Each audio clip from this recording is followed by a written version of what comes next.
I believe that we can own the 21st century market again by moving to electric vehicles.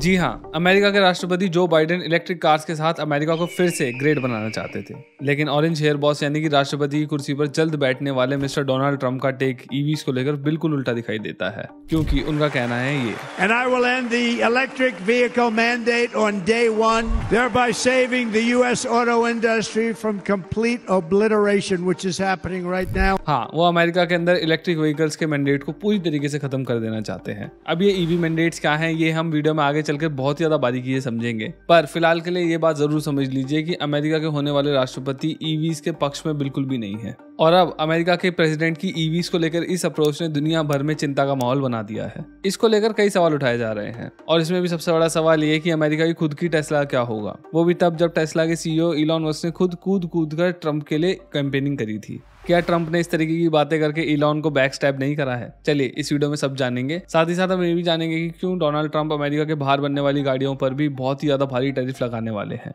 फिर वो गाड़ी चाहे Europe में बन रही हो या फिर चाइना में बन रही हो, और इससे बाकी दुनिया पर क्या असर पड़ेगा, खासकर इंडिया की ऑटोमोटिव मार्केट पर क्या बदलाव देखने को मिलेगा। इसका सब कुछ जानेंगे इस वीडियो के अंदर, लेकिन उससे पहले please consider subscribing to our channel. Already 5 lakh subscribers हो चुके हैं और अगर आप लोग इसी तरीके से सब्सक्राइब करते रहे तो हमारे 1 मिलियन सब्सक्राइबर्स भी बहुत जल्दी हो जाएंगे। So please consider subscribing to our channel. चलिए वीडियो में आगे बढ़ते हैं। अमेरिका में सबसे पहली चीज जो हर कंट्री के ब्रांड्स के लिए बढ़ने वाली है वो है टैरिफ। इनफैक्ट डोनाल्ड ट्रंप ने ब्लूमबर्ग को एक इंटरव्यू देते हुए कहा था कि उनकी डिक्शनरी में सबसे खूबसूरत शब्द है टैरिफ। ट्रंप ने अपने इलेक्शन कैंपेन में कहा था कि यूरोपियन यूनियन हमसे अमेरिका में बनी गाड़ियां नहीं लेता है और ना ही हमारे फार्म इक्विपमेंट्स लेता है, जिसके चलते यूरोप और अमेरिका के बीच में $312 बिलियन का ट्रेड डेफिसिट चल रहा है। यानी कि यूरोप के अंदर अमेरिका से जितना सामान एक्सपोर्ट हो रहा है ना, उसके मुकाबले कई गुना ज्यादा सामान एक्सपोर्ट कर रहा है यूरोप अमेरिका के अंदर। इसीलिए अमेरिका के अंदर इतना भारी ट्रेड डेफिसिट बन चुका है और इसीलिए अमेरिका अब यूरोप से आने वाली गाड़ियों पर भारी भरकम टैरिफ लगाने वाला है। और इसकी वजह से जो ब्रांड सबसे ज्यादा सफर करने वाले हैं वो हैं यूरोपियन कार ब्रांड्स और उनमें भी जर्मन ब्रांड्स, क्योंकि जर्मनी से ही सबसे ज्यादा गाड़ियां एक्सपोर्ट हो रही हैं अमेरिका के अंदर। फॉर एग्जांपल चाइना के बाद VW ग्रुप की second largest export destination USA ही है। 2023-24 में फॉक्सवैगन ग्रुप ने यूएस के अंदर 7,13,000 गाड़ियां भेजी थी और इनमें से भी 2,43,000 कार्स तो सिर्फ जर्मनी में बनाई गई थी। अब मान लो अगर इन इम्पोर्टेड कार्स पर 10% टैरिफ भी बढ़ जाता है ना, तो यूरोपियन कार्स के प्राइसेस पर बहुत ही ज्यादा भारी फर्क पड़ेगा जो कि अमेरिका के अंदर बेची जा रही है। VW ग्रुप के ऑडी और पोर्शा 2 ऐसे ब्रांड्स हैं जिनकी डिमांड अमेरिका के अंदर बहुत ही ज्यादा है, फिर भी इन गाड़ियों को अमेरिका के अंदर ना बनाते हुए सीधा यूरोप से एक्सपोर्ट किया जाता है। अब मान लो अगर ऐसे में ट्रंप इन कंपनीज को मजबूर कर दें यूएस के अंदर फैक्ट्रीज डालने के लिए, तो ऐसे में ये चीज ना इन कंपनीज के लिए बहुत ही बड़ा सेटबैक साबित होगी, क्योंकि कई सालों में पहली बार VW ग्रुप को अपने होम बेस में यानी कि जर्मनी में ऑलरेडी फैक्ट्रीज को बंद करना पड़ा है और एम्प्लॉयज को ले ऑफ करना पड़ा है। ऐसे में अगर अमेरिका के अंदर एक नई फैक्ट्री स्टैब्लिश करनी पड़ती है तो ये एक बहुत ही ज्यादा मुसीबत की बात साबित हो जाएगी VW ग्रुप के लिए।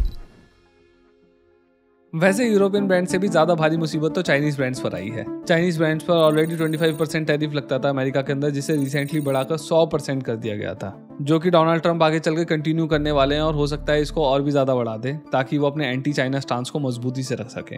और इससे होगा क्या, करेंटली यूएस और चाइना के बीच में $400 बिलियन का सालाना ट्रेड चलता है, जो कि बहुत ही बुरी तरीके से इफेक्ट होगा। लेकिन साथ ही साथ इससे ट्रंप के जिगरी दोस्त यानी कि इलॉन मस्क का भी फायदा होगा, क्योंकि इन शक्तियों से चाइना में बनने वाली सस्ती कार्स अमेरिका के अंदर अपनी पकड़ नहीं बना पाएंगी।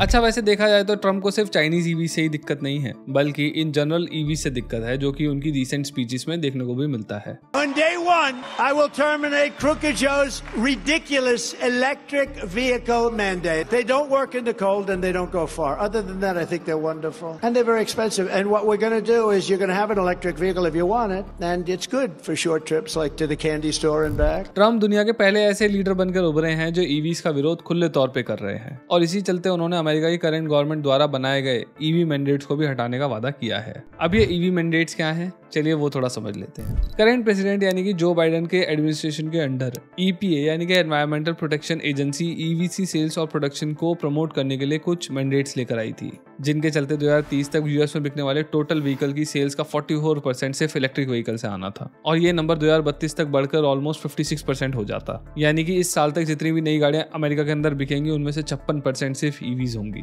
इसके अलावा बाइडेन एडमिनिस्ट्रेशन ने ईवीज या फिर प्लग इन हाइब्रिड्स के परचेज पर अप टू $7,500 $500 तक का टैक्स क्रेडिट भी दिया था। लेकिन एज आई सेड बिफोर, ये सारे के सारे मैंडेट्स बाइडन के अंडर लाए गए थे। लेकिन अब डोनाल्ड ट्रंप इन सभी तरीके के मैंडेट्स को हटाने वाले हैं और इससे यूएस में बिकने वाली हर तरीके की ईवी सेल पर भारी इंपैक्ट पड़ेगा। और गौर से दिखाया तो इसका इंपैक्ट सिर्फ अमेरिका तक ही सीमित नहीं रहने वाला है, बल्कि पूरे वर्ल्ड के ट्रेड पर इसका इंपैक्ट पड़ेगा। इनफैक्ट हाल ही में G20 समिट में ये खबरें भी सामने आई थी कि चाइना इंडिया से अपने रिलेशनशिप सुधारने की कोशिश कर रहा है और साथ ही साथ ऑस्ट्रेलिया के साथ भी और बाकी कंट्रीज के साथ भी, क्योंकि चाइना को अब ये समझ में आ गया है कि ट्रंप के आने के बाद यूएस के अंदर एक्सपोर्ट्स करना धीरे धीरे मुश्किल होता जाएगा और इससे जो उनकी ओवरऑल प्रोडक्शन हो रही है ना गाड़ियों की, उस पर नेगेटिव इंपैक्ट पड़ेगा। इसीलिए उनको बाकी देशों के अंदर अपने प्रोडक्ट्स को भारी मात्रा में बेचना पड़ेगा और इसीलिए हो सकता है कि इंडिया के अंदर चाइनीज इलेक्ट्रिक व्हीकल कंपनी और भी ज्यादा आए और जो एग्जिस्टिंग कंपनीज हैं वो बहुत ही ज्यादा एग्रेसिव हो जाए। अब ये सब जानकर ऐसा लग सकता है कि ट्रंप ईवीज को लेकर ठीक उसी तरीके से खिलाफ हैं जिस तरीके से एक पेट्रो हेड होता है, लेकिन ऐसा बिल्कुल भी नहीं है। ट्रंप की ईवीज को लेकर नापसंदी सिर्फ और सिर्फ उनके बिजनेस माइंड की उपज है।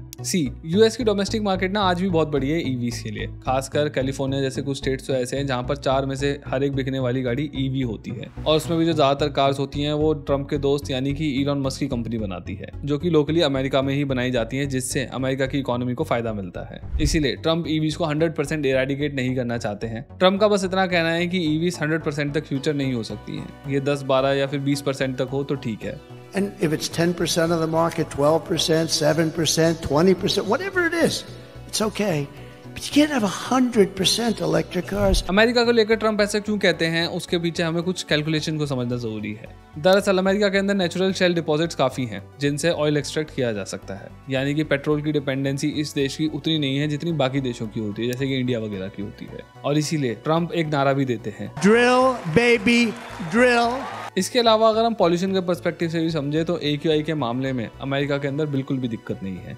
अमेरिका की हवा बहुत ही ज़्यादा साफ है। जहां हमारे शहर दुनिया के सबसे ज़्यादा पॉल्यूटेड शहरों में सबसे टॉप में आते हैं, वहीं अमेरिका के अंदर इतनी सारी गाड़ियां होने के बावजूद भी जो AQI है वो सिर्फ डबल डिजिट के अंदर ही है, यानी कि दुनिया की सेकंड लार्जेस्ट ऑटोमोटिव मार्केट होने के बावजूद भी अमेरिका के अंदर बिल्कुल भी एयर पॉल्यूशन नहीं है। और अगर हम कार्बन एमिशंस की बात भी करें ना तो थ्योरेटिकली ईवीज की प्रोडक्शन में ना आइस कार्स की प्रोडक्शन के मुकाबले ज़्यादा कार्बन एमिट होते हैं। और इन सब में भी सबसे बड़ी बात यह है कि अमेरिका की जो जनता है ना वो ईवीज खरीदना ही नहीं चाहती है। ऐसा इसलिए क्योंकि अमेरिका एक ऐसा देश है जो गाड़ियों पर बना है, इसीलिए वहाँ के लोग पुरानी ह्यूमन लाइक फील वाली अपनी आइस कार्स को बिल्कुल भी जाने नहीं देना चाहते हैं। और इसीलिए अमेरिका के अंदर इंटरनल कंबशन इंजन वाली गाड़ियों के पक्ष में होते हुए कैंपेन करना ट्रंप के लिए बहुत ही बड़ा फायदे की बात साबित होती और हो भी रही है। ये ठीक वैसे ही है जैसे इंडिया के अंदर पॉलिटिशियंस धर्म के नाम पर वोट मांगते हैं, वहाँ अमेरिका के अंदर ट्रंप ने पेट्रोल से चलने वाली गाड़ियों के नाम पर वोट मांग लिया है। खैर जो भी हो, इट इज क्लियर कि अमेरिका ईवीज की डायर नीड में नहीं है। अमेरिका में अभी एक ऐसा माहौल बना हुआ है जो इंटरनल कंबशन इंजन वाली गाड़ियों को सपोर्ट कर सकता है। लेकिन बाकी देशों का क्या, इंडिया का क्या? क्लियरली हमारे देश की हवा बहुत ही ज़्यादा खराब है। एक बार को हम कार्बन एमिशंस को और ग्लोबल वार्मिंग वगैरह को साइड में भी रख दें तो फिर भी इंडिया की हवा जो है ना वो बहुत ज़्यादा खराब है और सांस लेने लायक भी नहीं बची है। और उसका एक बड़ा और मेन सॉल्यूशन मुझे ईवीज के अंदर ही दिखाई देता है, क्योंकि ईवीज के अंदर टेल पाइप एमिशंस नहीं होते जिससे धुआं हवा के अंदर इकट्ठा नहीं होता है। लेकिन ईवीज इंडिया के अंदर सक्सेसफुली कब तक चल पाएगी ये डिपेंड करता है हमारे पॉलिसी मेकर्स और एंटरप्रेन्योर्स पर, क्योंकि अभी भी हमारे देश के अंदर जो ईवीज का इंफ्रा है ना वो बहुत ज़्यादा अच्छा नहीं है। और इसके साथ प्रैक्टिकली ईवी को एक प्राइमरी कार की तरह यूज करना सबके बस की बात नहीं है। कुछ लोगों के लिए ईवी सब धीरे धीरे प्रैक्टिकल होती जा रही हैं, जिनके बड़े मकान हैं, जो अपने घर के अंदर एक चार्जिंग इंफ्रा अफोर्ड कर सकते हैं, जो शहरों के अंदर चलाते हैं, या फिर ऐसे लोग जो कि बहुत ही ज्यादा गाड़ी चलाते हैं। इस तरीके के लोगों के लिए ईवी अब काम की साबित होने लगी है इंडिया में भी। लेकिन जो बाकी बड़ी जनता है ना उनके लिए अभी टाइम लगेगा जब तक इंफ्रा अभी सुधर नहीं जाता है। इस वीडियो को हम ऐसे कंक्लूड कर सकते हैं कि अगर ट्रंप जो बोल रहे हैं वो होता है तो अमेरिका को तो इससे बहुत ज्यादा कोई खास फर्क पड़ेगा नहीं, पर बाकी दुनिया को तो इसके परिणाम जरूर भुगतने पड़ेंगे। और ईवीज को लेकर जो एक पूरी की पूरी मुहिम चल रही है ना उस पर बहुत ज्यादा सवाल खड़े होंगे। और चाइना में जो ईवीज का भंडार जमा है ना वो बाकी देशों के अंदर तेजी से एक्सपोर्ट किया जाएगा, जिसकी वजह से इंडिया जैसे बड़े देशों की खुद की ईवीज बनाने वाली कंपनीज को दिक्कतों का सामना करना पड़ सकता है। मैं उम्मीद करता हूँ आपको मेरी वीडियो पसंद आई होगी, और अगर आई है और आप भी चाहते हैं ऐसी इंफोटेनमेंट वीडियोस के लिए रिसर्च करना और स्क्रिप्ट राइटिंग सीखना तो आप मेरे इस कोर्स को ज्वाइन कर सकते हैं। यहाँ मैंने बहुत ज़्यादा डिटेल में समझाया है कि प्राइमरी और सेकेंडरी सोर्स ऑफ इन्फॉर्मेशन क्या होती है, हॉरिजॉन्टल और वर्टिकल आर्ग्यूमेंट्स क्या होती हैं, कैसे एक स्क्रिप्ट के स्केलेटन को बनाया जाता है और कैसे एक tight to the point script लिखी जाती है। ये कोर्स हर उस व्यक्ति के लिए सूटेबल है जो कि इंफोटेनमेंट कैटेगरी के अंदर वीडियोस बनाना चाहता है। फिर चाहे आपका एरिया ऑफ इंटरेस्ट ऑटोमोटिव हो, हिस्ट्री हो, टेक्नोलॉजी हो या फिर साइंस, कुछ भी हो, आप इस कोर्स को करने के बाद किसी भी तरीके के इंफोटेनमेंट वीडियो के लिए स्क्रिप्ट लिखना और रिसर्च करना सीख पाएंगे। अभी इस कोर्स को परचेज करने के लिए डिस्क्रिप्शन में दिए गए लिंक पर क्लिक करिए और परचेज कर लीजिए। Thank you.